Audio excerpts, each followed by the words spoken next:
আজকে ঘরে বানিয়ে ফেললাম হোটেল রেস্তোরাঁর মতো বার্গার। বন্ধুরা, বার্গার বানানোর জন্য প্রথমে বানগুলোকে বাজার থেকে কিনে নেওয়া হয়েছে। বাজার থেকে বান কিনে নেওয়ার পরে আলুকে সেদ্ধ করে আলুর টিক্কি বানানো হয়েছে এবং আলুর সাথে ওগুলো রয়েছে ছোট ছোট করে কেটে রাখা চিকেনগুলোকে ম্যারিনেট করে অল্প আঁচে ভেজে নেওয়া হয়েছে।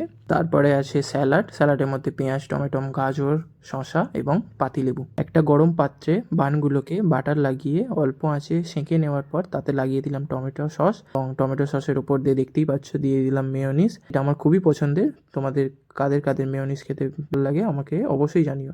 মেয়োনিজের উপর দিয়ে দিলাম পেঁয়াজের ওপর আমি দিয়ে দিলাম শসার গোল গোল করে কেটে রাখার টুকরো এবং শসার ওপরে দিয়ে দিলাম একটা গোল করে কেটে রাখা টমেটোর ওপর দিয়ে দিলাম সেই আলুর টিক্কিটার ওপরে আবার একটু মেয়োনিজ দিয়ে চামচে করে ভালো করে মাখিয়ে নিলাম। এবার আসবে সেই ভেজে রাখা চিকেনটা একদম উপরে দিয়ে দেওয়ার পরে এর উপর দিয়ে দেব পাতিলেবুর রসটা দেওয়ার ফলে বার্গারটা খেতে হয়েছিল খুবই সুন্দর। এবং ঠিক একইভাবে বার্গারের অন্য বানটাতে টমেটো সস এবং মেয়োনিজ মাখিয়ে নেওয়ার পর আমি কিন্তু পেঁয়াজ দিয়েছিলাম, তোমরা চাইলে নাও দিতে পারো।